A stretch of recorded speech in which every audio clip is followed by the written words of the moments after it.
ವೀಕ್ಷಕರೇ, ನಿಮಗೇನಾದರೂ ಗೃಹಲಕ್ಷ್ಮಿ ಅಮೌಂಟ್ ಬಂದಿಲ್ವಾ? ಹಂಗಾದ್ರೆ ನೀವು ಇದನ್ನ ಫಾಲೋ ಮಾಡಲೇಬೇಕು. ಹಂಗಾದ್ರೆ ನಿಮ್ಗೆ ಇಲ್ಲಿ ಅಮೌಂಟ್ ಅನ್ನೋದು ನಿಮ್ಮ ಅಕೌಂಟ್ಗೆ ಜಮಾ ಆಗುತ್ತೆ ವೀಕ್ಷಕರೇ. ಹೌದು, ಈ ಒಂದು ವಿಡಿಯೋ ನೀವು ಕ್ಲಿಕ್ ಮಾಡಿದಿರಾ ಅಂತ ಅಂದ್ರೆ ವೀಕ್ಷಕರೇ, ನಿಮಗೆ ಅಮೌಂಟ್ ಅನ್ನೋದು ಜಮಾ ಆಗುತ್ತೆ.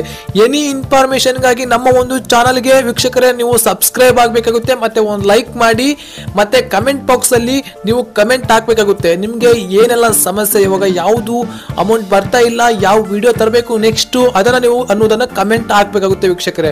ನಾವು ಅದರ ಬಗ್ಗೆ ಮತ್ತೊಂದು ವಿಡಿಯೋನ ತಗೊಂಡು ಬರ್ತೀವಿ ವೀಕ್ಷಕರೇ. ಹಂಗಾದ್ರೆ ನೀವು ಏನ ಫಾಲೋ ಮಾಡಬೇಕು? ಹೌದು, ಗೃಹಲಕ್ಷ್ಮಿ ಅಮೌಂಟ್ ಬರ್ಬೇಕಪ್ಪ ಅಂತ ಅಂದ್ರೆ ಕೆಲವೊಂದಿಷ್ಟು ರೂಲ್ಸ್ ಗಳನ್ನೋದು ಇರ್ತವೆ ವೀಕ್ಷಕರೇ. ಆ ಒಂದು ರೂಲ್ಸ್ ಅನ್ನ ನೀವು ಫಾಲೋ ಮಾಡಬೇಕಾಗುತ್ತೆ. ಹೌದು, ಅಂದ್ರೆ ನಿಮ್ಮ ಅಕೌಂಟ್ ಅಲ್ಲಿ 0 ಬ್ಯಾಲೆನ್ಸ್ ಇದೆಯಾ? ಆ ತರ ಬ್ಯಾಲೆನ್ಸ್ ಇರಬಾರ್ದು ವೀಕ್ಷಕರೇ. ಹೌದು, ಆ ತರ ಬ್ಯಾಲೆನ್ಸ್ ಇದ್ರೆ ನಿಮ್ಗೆ ಇಲ್ಲಿ ಅಮೌಂಟ್ ಬರೋದು 80% ಡೌನ್ ಆಗುತ್ತೆ ವೀಕ್ಷಕರೇ. ಹೌದು, 0 ಬ್ಯಾಲೆನ್ಸ್ ಅನ್ನೋದನ್ನ ನೀವು ಇಟ್ಕೊಂಡಿರಬಾರ್ದು. ಇಲ್ಲಿ ಮಿನಿಮಮ್, ಮ್ಯಾಕ್ಸಿಮಮ್ ಅಲ್ಲ ವೀಕ್ಷಕರ, ನಾನು ಹೇಳ್ತಾ ಇರೋದು ಮಿನಿಮಮ್ 500 ಅಮೌಂಟ್ ಅನ್ನ ನಿಮ್ಮ ಅಕೌಂಟ್ ಅಲ್ಲಿ ನೀವು ಮೇಂಟೈನ್ ಮಾಡಬೇಕಾಗುತ್ತೆ. ಹೌದು ವೀಕ್ಷಕರೇ, 500 ರೂಪಾಯಿ ಅನ್ನೋದನ್ನ ನೀವು ಮೇಂಟೈನ್ ಮಾಡಲೇಬೇಕಾಗುತ್ತೆ. ಮ್ಯಾಕ್ಸಿಮಮ್ ಅಲ್ಲ, ಮಿನಿಮಮ್ ಅಮೌಂಟ್ ನೀವು ಇಟ್ಕೊಂಡಿರ್ಬೇಕಾಗುತ್ತೆ. ಹೌದು, ಕೆಲವೊಂದಿಷ್ಟು ರೂಲ್ಸ್ ಗಳನ್ನೋದು ಗೃಹಲಕ್ಷ್ಮಿ ಅಮೌಂಟ್ ಬರ್ಬೇಕಪ್ಪ ಅಂತಂದ್ರೆ ಅವ್ರದೇ ಆದ ಕೆಲವೊಂದಿಷ್ಟು ರೂಲ್ಸ್ ಗಳನ್ನೋದು ಇರ್ತಾವೆ ವೀಕ್ಷಕರೇ. ಓಕೆ, ಅದನ್ನ ನಾವು ಫಾಲೋ ಮಾಡಬೇಕಾಗುತ್ತೆ. ಓಕೆ, ಇವಾಗ ನಿಮಗೆ 1 ಪಾಯಿಂಟ್ ಗೊತ್ತಾಯ್ತು, ಏನು ಮಿನಿಮಮ್ ಅಮೌಂಟ್ ಅನ್ನ ನಾವು ಬ್ಯಾಲೆನ್ಸ್ ಅನ್ನ ಮೇಂಟೈನ್ ಮಾಡ್ಬೇಕನ್ನೋದು. ಎಸ್, ಈ ಒಂದು ಅಮೌಂಟ್ ಅನ್ನ ನೀವು ಮೇಂಟೈನ್ ಮಾಡಲೇಬೇಕಾಗುತ್ತೆ ಎನಿ ಮಂತ್. ಓಕೆನಾ, ಮಂತ್ಲಿ ನೀವು ಮೇಂಟೈನ್ ಮಾಡಲೇಬೇಕಾಗುತ್ತೆ 500 ರೂಪಾಯಿ ಅನ್ನೋದನ್ನ ನಿಮ್ಮ ಬ್ಯಾಂಕ್ ಅಕೌಂಟ್ ಅಲ್ಲಿ ವೀಕ್ಷಕರೇ. ಓಕೆ, ಹಂಗಾದ್ರೆ ವೀಕ್ಷಕರೇ ನೆಕ್ಸ್ಟ್ ಏನಪ್ಪಾ ಅಂತಂದ್ರೆ KYC. ಓಕೆನಾ, ಈ KYC ನೀವು ಮಾಡಿಸ್ಬೇಕಾಗುತ್ತೆ ವೀಕ್ಷಕರೇ. ಹೌದು, ನಿಮಗೆ ಇಲ್ಲಿ ತುಂಬಾ ಗೊಂದಲಗಳಿರ್ತವೆ ವೀಕ್ಷಕರೇ.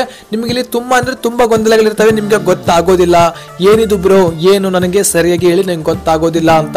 ಹೌದು ವೀಕ್ಷಕರೇ, ನಿಮಗೂ ಕೂಡ ಪ್ರತಿಯೊಬ್ಬರಿಗೂ ಕೂಡ ಗೃಹಲಕ್ಷ್ಮಿ ಅಮೌಂಟ್ ಅನ್ನುವುದು ಬರಬೇಕು ವೀಕ್ಷಕರೇ. ನಾನು ಕೂಡ ಅದನ್ನ ಕೇಳ್ಕೊಳ್ಳೋದು, ಯಾಕಂದ್ರೆ ವೀಕ್ಷಕರೇ ಇಲ್ಲಿ ತುಂಬಾ ಬಡವರು ಕೂಡ ಇರ್ತಾರೆ. ಹೌದು ವೀಕ್ಷಕರೇ, ನಾನು ನೋಡಿರೋ ಪ್ರಕಾರ ತುಂಬಾ ಜನಕ್ಕೆ ಇವಾಗ ಆಸ್ಪತ್ರೆ ಹೋಗಕ್ಕೂ ಕೂಡ ಅಮೌಂಟ್ ಇರೋದಿಲ್ಲ. ಈ ಒಂದು ಅಮೌಂಟ್ ಅವರಿಗೆ ತುಂಬಾ ಅನುಕೂಲ ಆಗುತ್ತೆ. ಹೌದು ವೀಕ್ಷಕರೇ, ಇವಾಗ ಒಂದು ಮಂತಲ್ಲಿ ಅಮೌಂಟ್ ನಮಗೆ ಬಂತು 2000 ರೂಪಾಯಿ ಅಂತ ಅಂದ್ರೆ ಅದು ಸಂತೆ ಖರ್ಚಿಗಾಗುತ್ತೆ. ಎಷ್ಟೋ ಕುಟುಂಬಗಳಿಗೆ ಊಟ ಮಾಡೋಕೆ ಅದು ಎಷ್ಟು ಉಪಯೋಗ ಆಗುತ್ತೆ ಅಂತ ನನಗೆ ಗೊತ್ತು ವೀಕ್ಷಕರೇ. ಹೌದು, ತುಂಬಾ ಜನಕ್ಕೆ ಹಾಸ್ಪಿಟ್ಲಿಗೆ ಕೂಡ ಅಮೌಂಟ್ ಆಗುತ್ತೆ, ಮತ್ತೆ ತುಂಬಾ ಜನಕ್ಕೆ ಮನೆ ಖರ್ಚಿಗೆ, ಮತ್ತೆ ತಮ್ಮ ತರಕಾರಿ ಅದಕ್ಕಾಯ್ತು ಇದಕ್ಕೆ ತುಂಬಾ ಖರ್ಚಿಗೆ ಅಮೌಂಟ್ ಇದು ತುಂಬಾ ಉಪಯೋಗ ಆಗುತ್ತೆ ವೀಕ್ಷಕರೇ. ಹಂಗಾಗಿ ತುಂಬಾ ಜನಕ್ಕೆ ಅಂದ್ರೆ ಎಲ್ಲರಿಗೂ ಕೂಡ ಈ ಒಂದು ಅಮೌಂಟ್ ಬರಬೇಕು ವೀಕ್ಷಕರೇ.